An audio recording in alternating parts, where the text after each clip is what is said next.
Hello good morning guys, welcome to Vision English classes. Guys आज हम लोग Bihar board 12th class का जो एक बहुत ही इम्पॉर्टेंट पोएम है द सोल्जर, उनको पढ़ने जा रहे हैं। गाइज ये जो पोएम है ये बिहार बोर्ड के लिए इस साल खास करके बहुत ही इम्पॉर्टेंट है। इस साल के लिए आप इसे वीवीआई में मान लें। आइए हम इनको कंप्लीट पढ़ेंगे लाइन बाय लाइन और समझेंगे। इससे आपका ऑब्जेक्टिव भी क्लियर हो जाएगा और सब्जेक्टिव भी क्लियर हो जाएगा। और गाइस जिसे पूरा देखेंगे आपको लास्ट में ऑब्जेक्टिव कराया जाएगा। इस चैप्टर से रिलेटेड जो भी ऑब्जेक्टिव है वो आपको बताए जाएंगे, तो आप पूरा देखेंगे वीडियो को। और मैं आपको एक मुख्य जानकारी देना चाह रहा हूँ कि हमारे यहाँ एक लाइव क्लास चल रहा है जिसमें कि क्रैश कोर्स टाइप से हम चला रहे हैं और आपको कंप्लीट कोर्स करवाया जा रहा है। अगर आप चाहते हैं कि आप ऑनलाइन कंप्लीट कोर्स लें, आपके सारे डॉट्स क्लियर हो, तो आप हमें हमारे कॉन्टैक्ट नंबर पे कॉल कर सकते हैं। ठीक है, हम आपको बता देंगे क्या प्रोसीजर है, कैसे आपको ज्वाइन करना है। आइए हम लोग स्टार्ट करते हैं।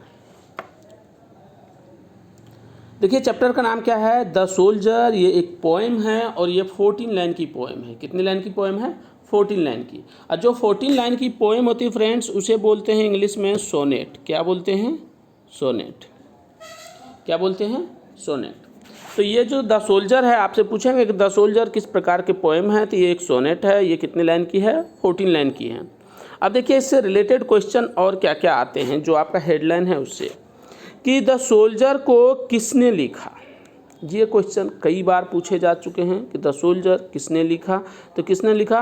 Rupert Brooke. किसने लिखा? Rupert Brooke. आप इसे थोड़ा ध्यान से थोड़ा ध्यान से आप इसे याद रखेंगे कि द सोल्जर किसने लिखा? रूपर्ट ब्रूक ने। तो आइए देखते हैं रूपर्ट ब्रूक साहब कब पैदा हुए थे, इसके बारे में थोड़ा सा जान लेते हैं कि रूपर्ट ब्रूक साहब 1887 में पैदा हुए थे और 1915 में इनकी मृत्यु हो गई। ठीक है, आइए तो अब इनका लाइन बाय लाइन पढ़ते हैं। Rupert Brooke was born in a well to do academic family. मतलब कह रहे हैं कि जो रूपर्ट ब्रूक साहब थे ये एक बहुत ही समृद्ध परिवार में, सुशिक्षित परिवार में पैदा हुए थे। His father was house master at Rugby School. मतलब इनके जो पिताजी थे वो रग्बी स्कूल में हाउस मास्टर थे। आगे देखिए कह रहा है where Rupert was educated before going to King's College Cambridge. क्या करें कि जो रूपर्ट ब्रूक हैं वो किंग्स कॉलेज कैम्ब्रिज जाने से पहले अपने पिताजी के स्कूल में, जहाँ पर उनके पिताजी हाउस मास्टर थे, उसमें उन्होंने पढ़ाई की। अगला सेंटेंस देखिए क्या करें W.B. Yeats the famous poet describe him as the handsomest young man in England.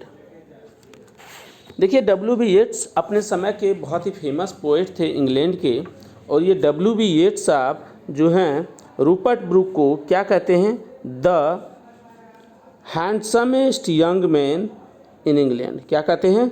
The handsomest young man in England. मतलब W.B. येट्स साहब जो हैं रूपर्ट ब्रूक को इंग्लैंड का सबसे सुंदर व्यक्ति बताते हैं। अब वैसे भी आप इनका फ़ोटो देख सकते हैं, कितना सुंदर है, बहुत ही स्मार्ट है। ठीक है, तो आइए देखते हैं अगला सेंटेंस। अगला सेंटेंस है ही एज्यूम्ड अ सिंबॉलिक रूल। मतलब इन्होंने जो अर्जित किया था, एक सिंबॉलिक रूल अर्जित किया था। देखिए एक्चुअली क्या हुआ था कि फर्स्ट वर्ल्ड वार स्टार्ट हो रहा था और उसी टाइम पे इन्होंने ये जो आपका चैप्टर है द सोल्जर ये लिखे थे। और ये जो सोल्जर है द सोल्जर बहुत ही फेमस पोएम रहा है इंग्लैंड का। तो इसलिए वहाँ उस टाइम के ये जो है, जो फर्स्ट वर्ल्ड वार के टाइम के, ये बहुत ही सिंबॉलिक रोल में थे। वहाँ पे बहुत ये आप ये कह सकते हैं कि आइकॉन की तरह थे सोल्जर्स के लिए। इन्होंने जो कविता लिखी वो बहुत ही मातृभूमि प्रेम को दर्शाता है। आइए अगला सेंटेंस में देखते हैं। That eventually turned into the myth of a young and beautiful fallen warrior। देखिए ये कह रहे हैं कि दैट इवेंचुअली अंततः होता क्या है कि जो आपके रूपर्ट ब्रूक साहब हैं, ये सडनली इनकी डेथ हो जाती है 1915 में ही, जब ये जंग के लिए जा रहे होते हैं। तो इस वजह से ये सेंटेंस लिखा है कि माइथ of a young and beautiful fallen warrior. Beautiful fallen warrior का मतलब हो गया कि एक पड़ा हुआ योद्धा, एक गिरा हुआ योद्धा। तो ये एक्चुअली जो वॉरियर थे, ये जो योद्धा थे, ये गिरे हुए इस वजह से यहाँ पे लिखा है क्योंकि इनकी मृत्यु बहुत जल्द हो जाती है। ठीक है, आप ध्यान रखेंगे लाइन को। अगला सेंटेंस देखिए क्या कर रहा है, कह रहा he died of septicaemia on 23 अप्रैल 1915। मतलब 1915 ईस्वी में रूपर्ट ब्रूक साहब की मृत्यु हो जाती है सेप्टिसेमिया के वजह से। अब देखिए सेप्टिसेमिया क्या होता है कि ये रक्त में विषाक्तता होता है, मतलब रक्त में अगर जहर हो जाता है उसको हम बोलते हैं सेप्टिसेमिया। और रूपर्ट ब्रूक को कुछ शायद बिच्छू काट लिए थे, इसी वजह से इनका मृत्यु हो गया। आगे कह रहा है कहाँ मृत्यु हुआ ये देखिए, कह रहा है of the island of Lemnos in the Aegean on his way to battle at Gallipoli. मतलब ये गोबीपोली युद्ध के लिए जा रहे थे। कहाँ जा रहे थे? गोबीपोली। और उसी दौरान इसको जो है लेमुन्स नामक आइलैंड थे, उस पर इनकी क्या हुई, मृत्यु हो गई थी। अगला पॉइंट देखिए क्या रहा, कह रहा ब्रूक इज रिमेंबर्ड एज। ये सेंटेंस बहुत ही इम्पॉर्टेंट है, बिहार बोर्ड इनको कई बार पूछ चुका है कि ब्रूक इज रिमेंबर्ड एज किस रूप में याद किया जाता है इनको, तो वार पोइट के रूप में। इन्हें आप ध्यान से याद रखेंगे कि जो रूपर्ट ब्रूक है, जो हम अभी पढ़ रहे हैं द सोल्जर, इसके जो राइटर हैं इसको वार पोइट के नाम से जाना जाता है। किसके नाम से? वार पोइट। फ्रेंड्स इसमें देखिए एक चीज़ तो ये है कि ये जो 14 लाइन की कविता है इनको हम सोनेट बोलते हैं, और इनके जो कवि हैं इनको क्या बोलते हैं? वार पोइट भी बोलते हैं। ठीक है, ध्यान रखेंगे इन चीज़ों को। आगे आइए, कह रहा है who inspired patriotism in the early phase of the first world war.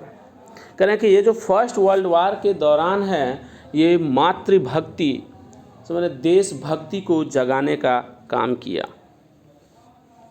किसने काम किया? ये देशभक्ति को जगाने का, तो रूपर्ट ब्रूक साहब की। कब? फर्स्ट वर्ल्ड वार के फर्स्ट फेज में, अर्ली फेज में कह लीजिए, फर्स्ट फेज ही हुआ। नेक्स्ट सेंटेंस देखिए क्या कर रहे हैं, हिज रेपुटेशन। क्या कर रहे हैं? हिज रेपुटेशन, एक मिनट दोस्त, कह रहे हैं his reputation chiefly rest on 5 war sonnets. मतलब इनकी जो रेपुटेशन है ये 5 वार सोनेट्स पे जा कर के टिकी हुई है। कितने वार सोनेट्स पे? 5 वार सोनेट्स, 5 वार सोनेट्स। मतलब इन्होंने जो वार से जो रिलेटेड, जंग से जो रिलेटेड 5 सोनेट लिखे थे, उन पे इनका जो पहचान उन्हीं से बना हुआ है। और उनमें से कहा ऑफ विच द सोल्जर, उनमें से जो सोल्जर है, द सोल्जर है, is undoubtedly the best and the most anthologist. मतलब करा है कि जो इन्होंने जो 5 पोएम लिखे, जो वार पोएम लिखे, उनमें से जो द सोल्जर है वो सबसे फेमस रहा, सबसे बेस्ट रहा। आइए अब हम इनसे रिलेटेड एक बार ऑब्जेक्टिव देखते हैं।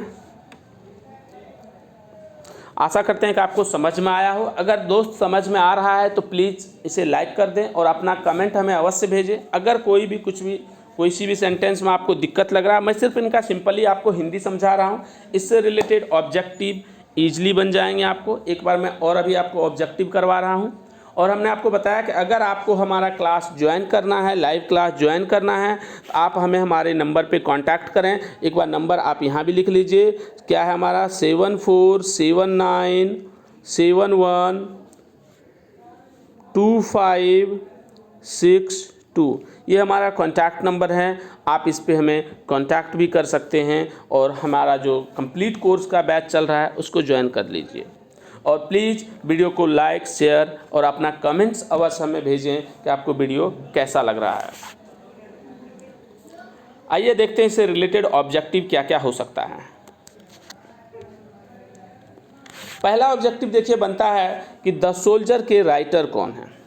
Who is the writer of the soldier. तो इनके जो राइटर हैं ये कौन है? Rupert Brooke. कौन है? Rupert Brooke. दूसरा क्वेश्चन आपका यहाँ से बन सकता है, अब देखिए एज वेज नहीं पूछते हैं कि कब पैदा हुए कब मरे, कभी कभार पूछते हैं तो वो आप ध्यान रखेंगे, एक बार देख लेंगे। जो इंपॉर्टेंट क्वेश्चन है वो मैं आपको बता देता हूँ। तो दूसरा क्वेश्चन बन सकता है कि रूपर्ट ब्रूक साहब कैम्ब्रिज कॉलेज जाने से पहले कहाँ अपनी स्टडी किए थे? तो ये किए थे रग्बी स्कूल में, और वो उनके पिताजी उस स्कूल में हाउस मास्टर हुआ करते थे, उसी स्कूल में वो अपना स्टडी किया। स्कूल का क्या नाम था? Rugby school. तो ये ध्यान रखेंगे। अगला पॉइंट देखिए, यहाँ से 2-3 क्वेश्चन बहुत ही फेमस बनता है कि एक ये पूछ लेंगे आपसे कि the handsomest young man in England, जो रूपर्ट ब्रूक को किसने कहा? तो किसने कहा? W.B. येट्स ने। किसने कहा? W.B. येट्स ने। ध्यान रखेंगे। अगला क्वेश्चन पूछता है इसमें कि जो W.B. येट्स की जो मृत्यु हुई थी किस चीज़ के कारण हुई थी, किस बीमारी के कारण हुई थी? तो ये क्या होगा? सेप्टिसेमिया की वजह से। किसकी वजह से? सेप्टिसेमिया की वजह से। इस पे एक और अगला क्वेश्चन बन सकता है कि ये मृत्यु हुई कहाँ थी? तो ये आइलैंड ऑफ द लेमनोज पे हुई थी। कहाँ हुई थी मृत्यु? Island of the Lemnos. और आगे एक और बढ़ा के क्वेश्चन आपसे पूछ सकता है कि ये युद्ध के लिए कहाँ जा रहे थे? तो कहाँ जा रहे थे? गॉबीपोली। याद रखेंगे। आपको आशा करते हैं कि आपको याद हो रहा होगा। एक बार और अगर आपको दिक्कत लग रहा होगा तो एक बार और देख लीजिएगा, उसके बाद आपको कभी इसे देखने की ज़रूरत नहीं पड़ेगी, आपको 100% याद हो जाएगा। अब देखिए अगला क्वेश्चन ये पूछ देगा आपसे कि वार पोएट किसे कहा जाता है? कौन वार पोएट के नाम से जाना जाता है? Who is known as the war poet. तो कौन जाने जाते हैं? अभी हमने पढ़ा है, रूपर्ट ब्रूक साहब जाने जाते हैं। किसके नाम से? वार पोएट के नाम से। तो आशा करते हैं कि आपको समझ में आ रहा होगा, और आज हम इसको यहीं पे रोक रहे हैं। इसका जो पोएम है हम अगले वीडियो में कल लेकर के आएंगे। फ्रेंड्स, आप please like, share and subscribe अवश्य कर लें अगर नहीं किए हैं तो। और आपको अगर कंप्लीट कोर्स करना है तो प्लीज़ हमारे नंबर पे कांटेक्ट करें। Okay, bye bye, thank you, all the best. हम लोग मिलते हैं अगले वीडियो में।